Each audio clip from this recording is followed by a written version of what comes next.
Hello दोस्तों, जय माता दी। आज हम आप लोगों के लिए लेकर आए हैं मीराबाई के अनोखे प्रेम की कथा, अध्याय 89। आशा करती हूँ आप लोगों को बहुत अच्छी लगेगी। अगर अच्छी लगे तो लाइक शेयर ज़रूर करें, सब्सक्राइब ज़रूर करें, बेल आइकन ज़रूर दबाएं, जिससे आपको अगली कथाएं सबसे पहले आपके पास आ जाएंगे। तो चलिए शुरू करते हैं।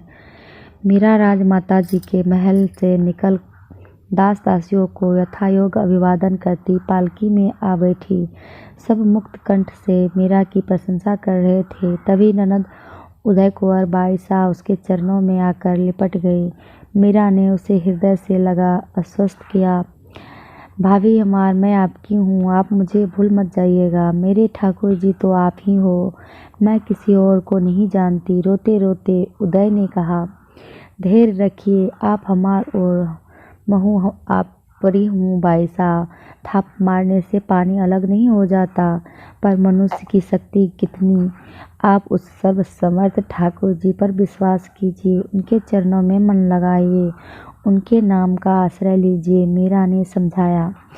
उदय कुंवर मुँह ढककर जैसे ही एक तरफ हुई, तभी कुमकुम आकर मीरा के चरणों में पड़ गई। उसकी आंखों से झरता जल मीरा के पांव पखारने लगे। उठो, तुम पर तो बहुत कृपा की है प्रभु ने। अपनी दृष्टि संसार और उसके सुखों की ओर नहीं, प्रभु की ओर रखना। मन के सभी पर्दे उनके सामने खोल देना, हृदय में उनसे छिपा कुछ न रह जाए, यह ध्यान रखना। मीरा की पालकी भोजराज के बनाए हुए मंदिर की ओर चली। प्रभु के दर्शन कर जब वह प्रांगण में खड़ी हुई तो उसे प्राण प्रतिष्ठा का वो दिन स्मरण हो आया, जब वह भोजराज के साथ पूजा के लिए बैठी थी। कैसा अनोखा व्यक्तित्व था भोजराज का।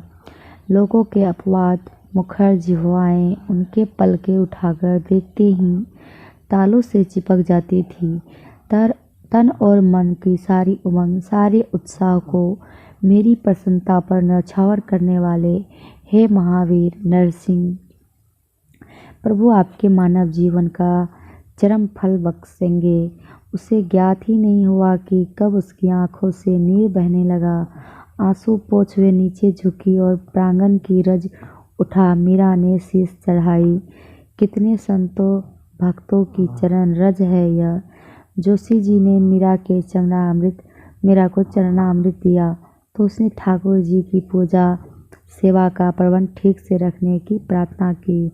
बाहर आते उन्हें नन्हे देवर उदय सिंह मिल गए तो उसे दुलार कर उसके सिर पर हाथ रखा। मंदिर से मिले प्रसाद की कनिका मुख में रख थोड़ा उदय सिंह के मुख में डाला। बाकी प्रसाद उसकी धाय माँ पन्ना को देकर कहा, बड़े से बड़े मूल्य चुकाकर भी इस वट बीज की रक्षा करना। कल यह विशाल घना वृक्ष बनकर मेवाड़ को छाया देगा।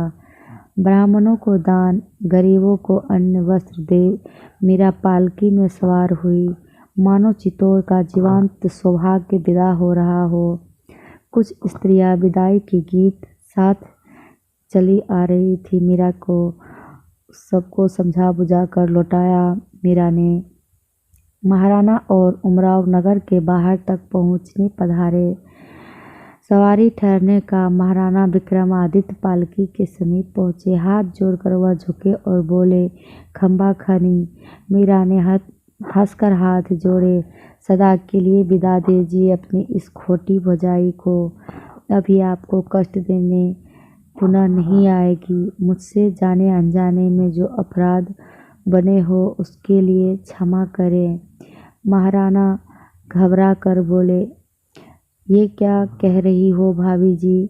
कुछ कान की खातिर तो जो कुछ कभी कभार कहा था उसे मेरे लिए मुझे क्षमा करना। भगवान आपको सुमति बख्शे। मीरा ने हाथ जोड़े। मेरे मन में कभी आपका कोई कार्य अथवा बात अपराध जैसी नहीं लगी। फिर माफ़ी कैसी लाला जी सा।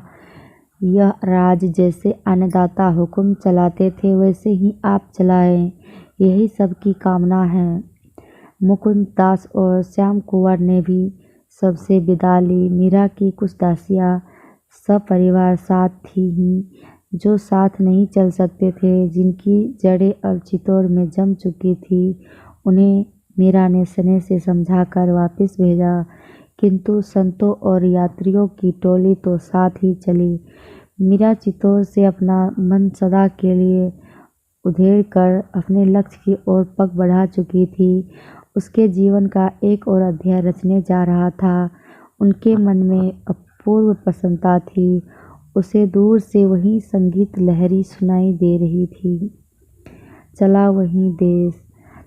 इससे आगे कथा हम आपको अध्याय 90 में देंगे। तब तक के लिए धन्यवाद। जय माता दी।